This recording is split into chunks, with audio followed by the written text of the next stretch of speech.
بسم اللہ الرحمن الرحیم حامداً و مصلیاً اما بعد۔ ناظرین السلام علیکم ورحمۃ اللہ وبرکاتہ۔ باب اذا غسل الجناب او غیرها ولم يذهب اثره۔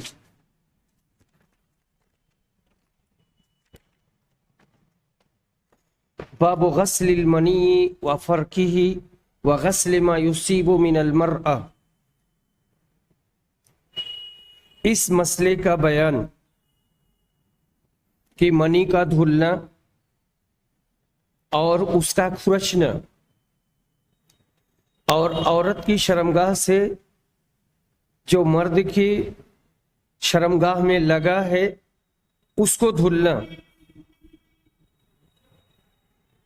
یہ روایت عائشہ رضی اللہ عنہا سے مروی ہے، کہتی ہیں کہ میں نبی صلی اللہ علیہ وسلم کے کپڑے سے جنابت کو دھلتی تھی۔ والمقصود بالجنابہ هو المنی، منی کو دھلتی تھیں۔ آپ نماز کے لیے نکلتے تھے اور آپ کے کپڑے پر دھبا دکھتا تھا۔ وَإِنَّ بُقَعَ الْمَاءِ فِي ثَوْبِهِ، آپ کے کپڑے پر دھبا نظر آتا تھا اور دکھتا تھا۔ اور دوسری روایت ہے کہ سلیمان بن یسار کہتے ہیں کہ میں نے حضرت عائشہ سے منی کے بارے میں پوچھا جو کپڑے میں لگ جائے، تو انہوں نے کہا تھا کہ میں رسول صلی اللہ علیہ وسلم کے کپڑے سے منی دھوتی تھی، پھر آپ نماز کے لیے نکلتے تھے اور آپ کے کپڑے میں دھلنے کے نشانات ہوتے تھے، اس پر دھبا دکھتا تھا۔ یہ ہمارا مسئلہ ہے اور کافی اہم مسئلہ ہے۔ اس میں دیکھیے بقع الماء قال اہل اللغہ اختلاف اللونین، رنگ کا اختلاف، یعنی جہاں دھلا گیا وہاں کا رنگ دوسرا ہے، جو کپڑا سوکھا ہوا ہے اس کا رنگ دوسرا ہے، تو اس کو بقع کہتے، بقع الماء، پانی کا اثر اور دھبا۔ منی کا حکم، اس بابت علماء کا اختلاف ہے۔ اس کی مختصر تفصیل ہم اس طرح بیان کریں گے۔ امام شافعی، امام احمد بن حنبل اور بعض علماء اہل حدیث کہتے ہیں کہ منی پاک ہے، اور ان کی دلیل فرق والی حدیث ہے۔ فرقہ یفرقو کے معنی رگڑنے کے ہوتے ہیں، کھرچنے کے ہوتے ہیں۔ امام مالک کہتے ہیں کہ منی ناپاک ہے، ہر نجاست کی طرح اس کو بھی دھلیں گے، فرق کافی نہیں ہے، کھرچنا کافی نہیں ہے۔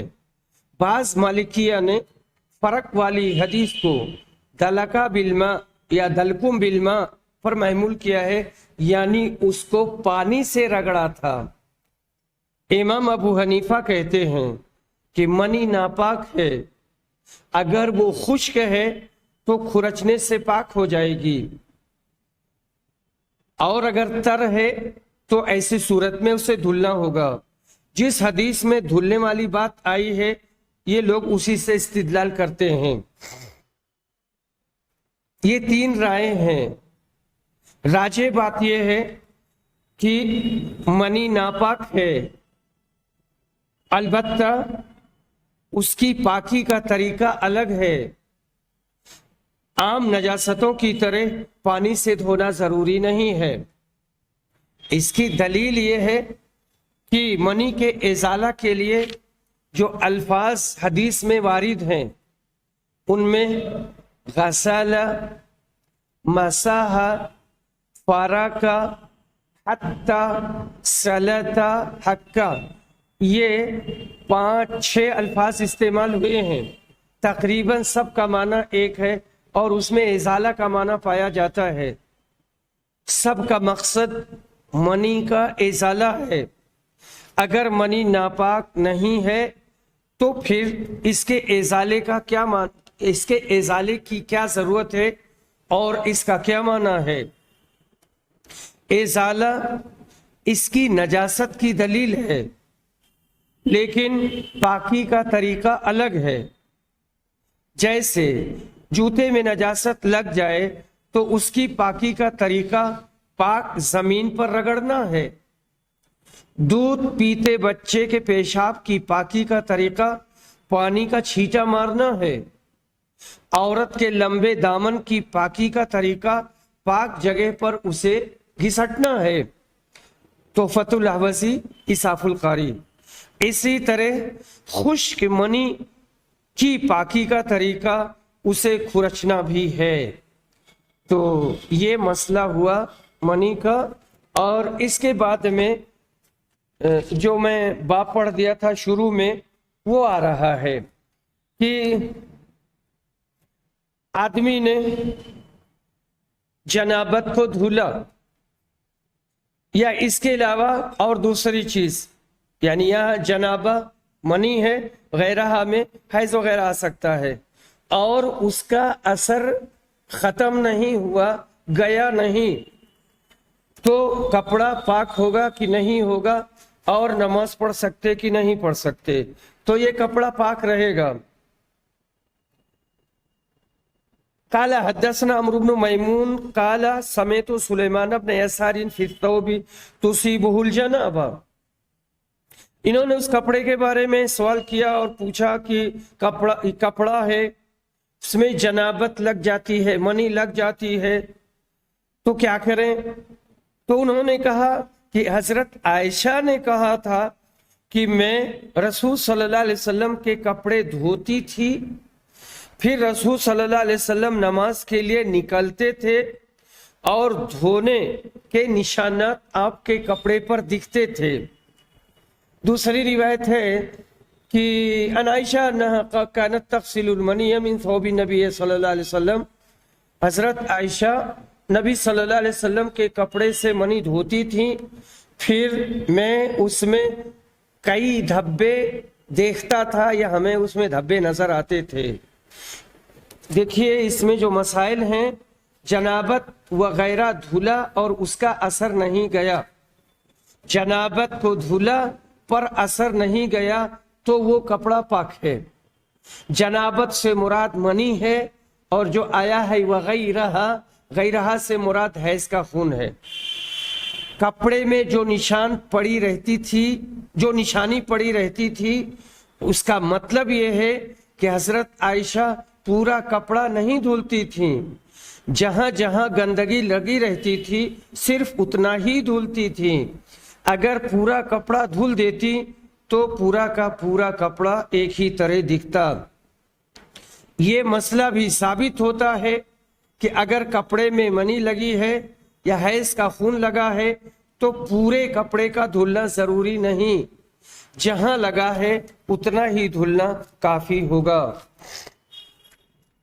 باب ابواب الابل والدواب والغنم ومرابدها۔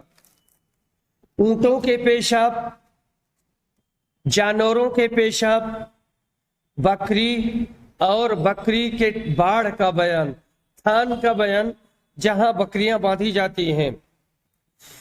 ابو موسیٰ نے دارالبرید میں نماز پڑھی اور وہاں پر گوبر تھا۔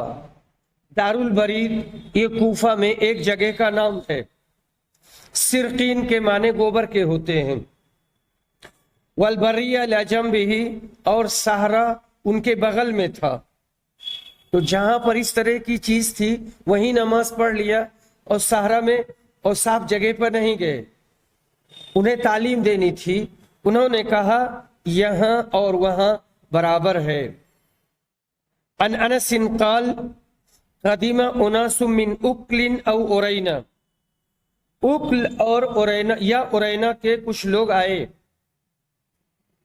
مدینہ آئے، مسلمان ہو گئے۔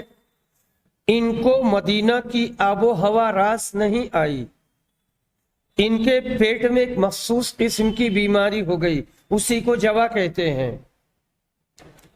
نبی صلی اللہ علیہ وسلم نے کہا کہ تم لوگ جاؤ اور اونٹ کا دودھ پیو اور اونٹ کا پیشاب پیو، جاؤ اونٹ کا دودھ پیو اور پیشاب پیو۔ یہ لوگ گئے، فلما صحوا، جب یہ لوگ چنگے ہو گئے، ان کی دقت و پریشانی ختم ہو گئی، تو اب دیکھیے احسان فراموشی اور محسن کشی، ان لوگوں نے نبی صلی اللہ علیہ وسلم کے چرواہے کو قتل کر دیا اور اونٹوں کو لے کر کے بھاگ گئے۔ فجاء الخبر فی اول النہر، صبح صبح خبر آئی کہ ایسے ایسے ہوا ہے۔ نبی صلی اللہ علیہ وسلم نے ان کو پکڑنے کے لیے جوانوں کو بھیجا، آدمیوں کو بھیجا، دن چڑھے ان کو پکڑ کے لایا گیا۔ ان لوگوں نے پیچھا کیا، اتنے اونٹ لے کر کے کہاں بھاگ کے جاتے، پکڑ کے لائے گئے۔ نبی صلی اللہ علیہ وسلم نے حکم دیا، ان کے ہاتھ کاٹ دیے گئے، ان کے پیر کاٹ دیے گئے، ان کی آنکھوں میں گرم سلائی پھیر دی گئی، انہیں ہررا میں پھینک دیا گیا اور اسی میں وہ پڑے رہے، تڑپتے رہے، پانی مانگتے تھے پر پانی نہیں دیا گیا۔ قال ابو قلابہ کہتے ہیں ان لوگوں نے چوری کیا، قتل کیا، ایمان کے بعد میں کفر کیا، مرتد ہو گئے، اللہ اور اس کے رسول سے جنگ کیا اور محاربہ کیا۔ اور اس کے بعد میں اگلی روایت ہے انس قال کان النبی صلی اللہ علیہ وسلم یصلی قبل ان یبنى المسجد فی مرابض الغنم، مسجد کے بننے سے پہلے، یعنی مسجد نبوی کے بننے سے پہلے نبی صلی اللہ علیہ وسلم بکریوں کے باڑے میں نماز پڑھ لیا کرتے تھے۔ یہاں پر جو مسائل ہیں ہمارے، اس میں ایک آیا سرقین، سرقین کے معنی ہیں گوبر، البریہ، بریہ جنگل صحرا، اکل حیو من عدنان، یہ عدنان کا ایک قبیلہ ہے، اورینا حیو من قحطان، یہ اس کا تعلق قحطان سے ہے، قحطان کا ایک قبیلہ ہے۔ اجتوؤ، ابن العربی کہتے ہیں الجوا داء یاخذ من الوباء، ایک بیماری ہے، ایک بیماری ہے اور پیٹ میں یہ بیماری لاحق ہوتی ہے، مخصوص قسم کی یہ بیماری ہے۔ ماکل اللحم، جانور کا پاخانہ اور پیشاب پاک ہے، جن جانوروں کا گوشت کھایا جاتا ہے ان کا پاخانہ بھی پاک ہے۔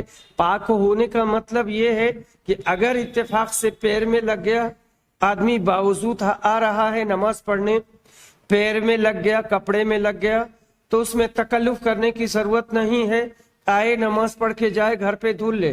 کبھی کبھی ایسے چلے آنا چاہیے، ایک آدھ کو بتانا بھی چاہیے تاکہ لوگوں کو شرعی احکام معلوم ہو۔ گائیں کھڑی رہتی ہیں اور پیشاب کرنے لگتی ہیں تو لوگ بہت تیزی کے ساتھ کود کے بھاگتے ہیں۔ یہ بات صحیح ہے کہ کوئی اپنا کپڑا خراب نہیں کرنا چاہتا ہے، لیکن وہ ناپاک نہیں ہے۔ رسول اکرم کے جس چرواہے کو ان لوگوں نے قتل کیا تھا اس کا نام یسار تھا۔ آپ نے ان کو پکڑنے کے لیے جن لوگوں کو بھیجا تھا ان کی تعداد 20 تھی، اور اکثر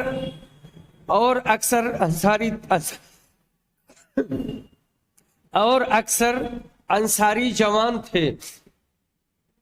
اورانیوں کے ساتھ بہت سخت معاملہ کیا گیا۔ اس کا سبب یہ تھا کہ ان لوگوں نے بھی رسول کے چرواہے کے ساتھ بہت برا معاملہ کیا تھا اور اس کے بھی ہاتھ پیر ایسے ہی کاٹ ڈالے تھے۔ اللہ نے فرمایا ہے وَإِنْ عَاقَبْتُمْ فَعَاقِبُوا بِمِثْلِ مَا عُوقِبْتُمْ بِهِ، اگر تم بدلہ لو تو اتنا ہی جتنا صدمہ تمہیں پہنچایا گیا ہے اور جتنی تکلیف تمہیں پہنچائی گئی ہے۔ یہ بھی کہا جاتا ہے کہ یہ واقعہ حدود کے نزول اور مسلح کی ممانعت سے پہلے کا ہے۔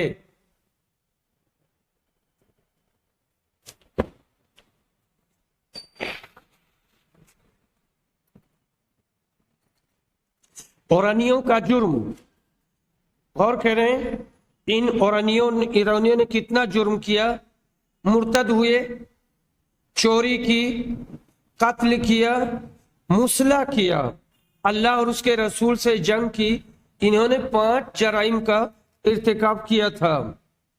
فوائد و مسائل، اونٹ کے پیشاب سے علاج کرنا جائز ہے۔ جس دوا کا عادی ہے اسی سے علاج کرنا بہتر ہے۔ کئی بار ایسا ہوتا ہے کہ ایک دوا کسی کو بہت اچھا فائدہ کرتی ہے اور وہی دوا اسی دقت اور پریشانی میں اور بیماری میں دوسرے کو، تیسرے کو، چوتھے کو فائدہ نہیں کرتی ہے۔ اگر ایک آدمی کے قتل میں زیادہ لوگ شریک ہوں، بہت زیادہ لوگ شریک ہو جائیں تو سب کو قتل کر دیا جائے گا۔ بکری کے تھان میں نماز پڑھ سکتے ہیں۔ اور اس کے بعد میں ہمارا جو مسئلہ آ رہا ہے وہ یہ ہے کہ ما یقع من النجاسات فی السمن والماء، ہمارے پاس گھی ہے، گھی میں چھپکلی گر گئی یا ایک چوہیا گر گئی، چھپکلی کا نام آ گیا زبان پہ، اس میں خیر ہی ہوگا، چھپکلی میں زہر ہوتا ہے۔ چھپکلی کے روئے روئے میں اوپر اس کا پورا جسم وہی زہریلا ہوتا ہے۔ اگر وہ پانی میں گر گئی تو پانی نہیں پینا چاہیے، دودھ میں گر گئی تو پورا دودھ پھینک دینا چاہیے، یا کوئی دوسری سیال چیز ہے تو اس کو بھی پھینک دینا چاہیے۔ اور اگر سالن میں گر گئی اور پھر کھانے سے پہلے اس کا پنکچر ملا، علامت ملی کہ ہاں چھپکلی گری ہے، تو اللہ کا شکریہ ادا کرنا اور پورا پھینک دینا۔ کسی لالچ میں نہ پڑنا کہ اتنا قیمتی گوشت ہے، اتنی قیمتی مچھلی ہے، قطعاً اس کی لالچ میں نہیں پڑنا چاہیے، بہتوں کی جان گئی ہے۔ تو اگر چوہیا گر جاتی ہے یا اور دوسری چیزیں گرتی ہیں تو اس کی 2 حالتیں ہو سکتی ہیں کہ گھی جمع ہوا ہے یا سیال ہے۔ جمع ہوا ہے تو جہاں چوہا پڑا ہے اس کو اور اس کے ارد گرد کو پھینک دینا نکال کر کے، اس کے بعد میں باقی گھی کو استعمال کریں گے۔ لیکن اگر گھی سیال ہے اور وہ چوہا مر کر کے اور اسی میں نیچے پڑا ہوا ہے تو پھر اس سلسلے میں اس کو نہ کھانا ہی بہتر میں سمجھتا ہوں۔ اور اس گھی کو بیچیں بھی نہیں، یا بیچیں تو بتا کے بیچیں کہ اس میں چوہا گرا تھا، میں نے چوہا نکال کے پھینک دیا ہے، لیکن گھی کھانے کی ہمت نہیں پڑ رہی ہے تو جانوروں کو کھلا دینا، بکری کو کھلا دینا، بھینس کو کھلا دینا، بیل کو یا بھینس کی پیٹھ وغیرہ میں لگا دینا۔ پانی میں یا گھی میں اگر نجس چیز پڑ جاتی ہے تو اس کا شرعی حکم کیا ہوگا؟ زہری کہتے ہیں کہ کوئی حرج نہیں ہے، ما لم یغیر طعم او ریح او لون، پانی میں نجاست گری اور اس کی لذت نہیں بدلی یا اس کی مہک نہیں بدلی یا اس کا رنگ نہیں بدلا تو ایسے صورت میں وہ پانی پاک ہے اور اس سے طہارت حاصل کر سکتے ہیں، وہ طاہر ہے اور مطہر ہے۔ لیکن نجاست کے پڑنے سے ان تینوں اوصاف میں سے کوئی وصف بدل جاتا ہے، لذت بدل جاتی ہے یا رنگ بدل جاتا ہے یا اس کی مہک بو بدل جاتی ہے تو ایسی صورت میں وہ ناپاک ہو جائے گا، وہ پانی ناپاک ہو جائے گا۔ وقال حمد لا باس بریش المیتہ، مرے ہوئے پرندے کے پنکھ، اس میں کوئی حرج نہیں ہے، یعنی وہ پاک ہے، ناپاک نہیں ہے۔ زہری مردوں کے ہڈی کے بارے میں کہتے ہیں مردوں کے سلسلے میں کہا گیا ہے جیسے ہاتھی وغیرہ کہ وہ بھی ادرک تو وہ بھی ناپاک نہیں ہے، پاک ہے اور نجس نہیں ہے۔ میں نے علماء سلف کو پایا ہے ہاتھی کے دانت کے بنے ہوئے کنگھے سے کنگھا کرتے تھے، یم قشتون بیہا، اس سے کنگھا کرتے تھے اور اس کی بنی ہوئی کٹوری میں تیل رکھتے تھے، لا یرون بہ بأسا، اس میں کوئی حرج نہیں محسوس کرتے تھے، اس میں تیل رکھتے تھے، اس تیل کو سر پہ لگاتے تھے یا جسم وغیرہ میں لگاتے تھے۔ ابن سیرین اور ابراہیم بن یزید نخعی کا کہنا ہے کہ لا بأس بتجارت العاج، ہاتھی کے دانت کی تجارت جائز ہے۔ آج ہاتھی کے دانت کو کہتے، اور بعض لوگ کہتے ہیں کہ کچھوے کی پیٹھ کی ہڈی، اور یہاں پر ہمارے سامنے وہ دکھ رہا ہے ابن قتیبہ سے، قال الخطابی تبع لابن قتیبہ، خطابی کہتے ہیں ابن قتیبہ کی رائے کی موافقت کرتے ہوئے اور اسی پر عمل کرتے ہوئے کہ العاج الزبل وهو زہر السلحفات البحریہ، سمندری کچھوے کی پشت کی جو ہڈی ہوتی ہے، کافی بڑے بڑے کچھوے ہوتے ہیں، وہی ہے۔ لیکن آگے کہتے ہیں اس میں نظر ہے اور یہ صحیح نہیں ہے۔ اور اس کے بعد میں جو ہماری پہلی حدیث آ رہی ہے وہ ہے ابن عباس ان میمونہ ان رسول اللہ صلی اللہ علیہ وسلم سئل عن فارہ، رسول اکرم صلی اللہ علیہ وسلم سے چوہیا کے بارے میں سوال کیا گیا کہ وہ گھی میں گر گئی، تو آپ نے کہا کہ چوہیا کو نکال کر پھینک دو، نمبر ایک تعلیم، نمبر ایک تعلیم، نمبر دو وما حولہا، اور چوہیا کے ارد گرد جو گھی ہے اس کو بھی پھینک دو، اور اس کے بعد تم اپنا گھی کھاؤ۔ یہیں پر اگر آپ غور کریں تو کبھی زیادہ دن تک چوہیا پڑی رہ جائے یا بڑا چوہا ہو تو ایسی صورت، اور سڑ گیا ہو تو زیادہ تر گھی خراب ہو جائے گا، تو گھی کے لالچ میں اس کو بچانا نہیں چاہیے اور اس میں دھوکہ بھی نہیں کرنا چاہیے، اپنے کسی جانور کو کھلا دینا چاہیے اسے، اور بیچنا نہیں چاہیے۔ دوسری روایت بھی وہی ہے حضرت میمونہ کی، اور پوچھا گیا تھا چوہیا کے بارے میں جو گھی میں گر جائے، تو وہی جواب دیا گیا تھا کہ اسے خذوہا، چوہیا کو لے لو اور پھینک دو، اور اس کے ارد گرد جو گھی ہے اس کو پھینک دو، اور اس کے بعد میں باقی گھی کھاؤ۔ یہاں اگلی روایت میں یہ ہے کہ ہر وہ زخم جو مسلمان کو اللہ کے راستے میں لگتا ہے، یہ قیامت کے دن اسی ہیئت اور شکل میں ہوگا جس وقت اسے گھاؤ لگا تھا، نیزہ مارا گیا تھا یا ایک ہی خنجر مارا گیا تھا، خون ابل رہا ہوگا، رنگ خون کا ہوگا، اور اس کی مہک مشک عنبر کی ہوگی، اس کی مہک مشک عنبر کی ہوگی۔ یہاں پر جو نجاسات والی بات ہے تو اس کہتے ہیں کہ پاکیزہ چیز سے اگر پانی کا وصف بدل جائے تو اس پر پانی کا اطلاق ہوگا۔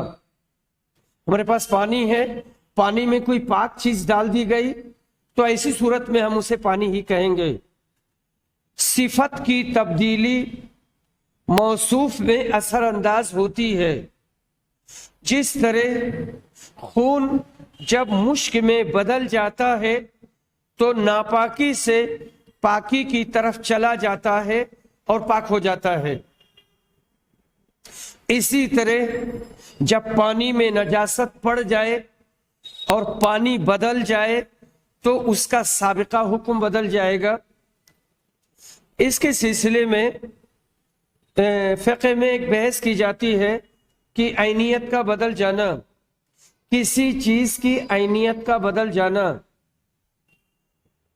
تو کوئی چیز جب جلا دی جائے، جیسے پاخانہ ہے سوکھا ہوا ہے اور اس کو جلا دیا گیا تو اس کا پہلا حکم یہ ہے کہ وہ ناپاک ہے، اور جلنے کے بعد میں وہ راکھ ہو گیا اور وہ اس کا سابقہ حکم بدل گیا اور اسے پاک مانیں گے۔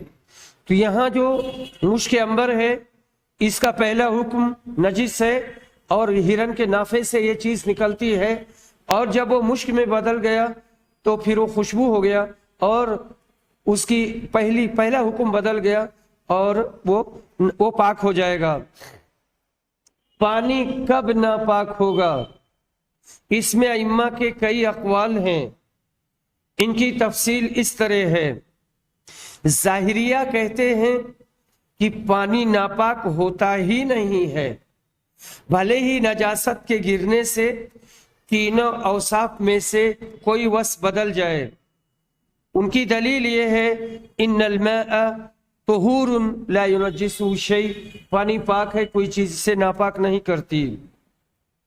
مالکیہ کہتے ہیں کہ اگر نجاست کی وجہ سے تینوں اوصاف میں سے کوئی وصف بدل جائے تو پانی ناپاک ہو جائے گا، پانی قلیل ہو یا کثیر ہو۔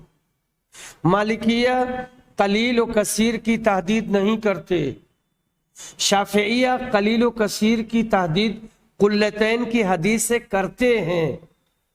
وہ کہتے ہیں کہ اگر پانی 2 قلہ سے کم ہو تو نجاست پڑ جانے سے ناپاک ہو جائے گا، اور اگر 2 قلہ یا اس سے زیادہ ہو تو وہ پانی وہ مائع کثیر ہے، اور نجاست کی وجہ سے جب تک اس کے تینوں وصف میں سے کوئی صفت نہ بدلے اس وقت تک پانی ناپاک نہیں ہوگا۔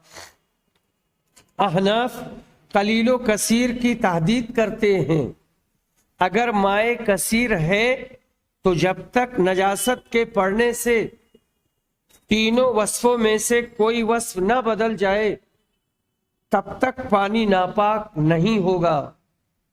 لیکن اس تحدید اور تعین میں ان کے درمیان شدید اختلاف ہے۔ کوئی تحدید بالتحریک کا قائل ہے کہ ایک کنارے ایسے سے مارے تو دوسرے کنارے تک ہل جائے، کوئی تحدید بالقدرہ یا قدرہ گدلا ہو جانا، یا کوئی العشر فی العشر یعنی 10x10 یعنی 10x10 کا وہ ہاؤس ہے اور اس میں پانی ہے، تو ایسی صورت میں وہ اس کو کثیر کہیں گے، اور اس سے کم ہے تو اس کو قلیل کہیں گے۔ راجح، اس میں راجح بات یہ دلائل کے اعتبار سے شافعیہ کا قول راجح ہے، کیونکہ قلتین کی حدیث صحیح ہے۔ قلتین کے بارے میں یہ بات آتی ہے نا کہ اگر پانی 2 قلہ ہے تو ناپاک نہیں ہوگا، یہ حدیث صحیح ہے۔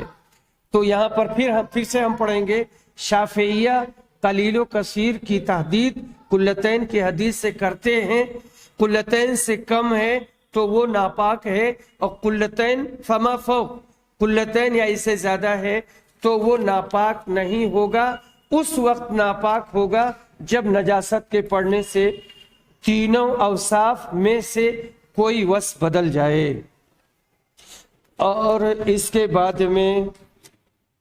بعد میں ہماری جو حدیث ہے اور جو نیا مسئلہ ہے وہ یہ ہے کہ ٹھہرے ہوئے پانی میں پیشاب کرنا، تو اس مذہب اسلام یہ نظافت کا مذہب ہے، صفائی، طہارت، یہاں تک چاہے جتنا پانی ہو اس پانی میں پیشاب نہ کرنا، پاخانہ نہ کرنا، پانی کے کنارے گندا نہ کرنا، یہ سب شریعت کا حکم ہے۔ یہاں یہ کہا گیا ہے کہ ٹھہرے ہوئے پانی میں پیشاب کرنا یہ منع ہے، وہاں پیشاب نہیں کرنا چاہیے، نہ پانی میں کرنا چاہیے اور نہ پانی کے کنارے کرنا چاہیے۔ البتہ اگر کوئی آدمی مضطر ہے، مجبور ہے، تو یہ استثنائی صورت ہے۔ رسول صلی اللہ علیہ وسلم نے فرمایا تھا کہ ہم لوگ دنیا میں آخر میں آئے اور قیامت میں سب سے پہلے اٹھائے جائیں گے، اور یہ تو ایک سند کا ایک ٹکڑا ہے، اور دوسرا ٹکڑا یہ ہے کہ تم میں سے کوئی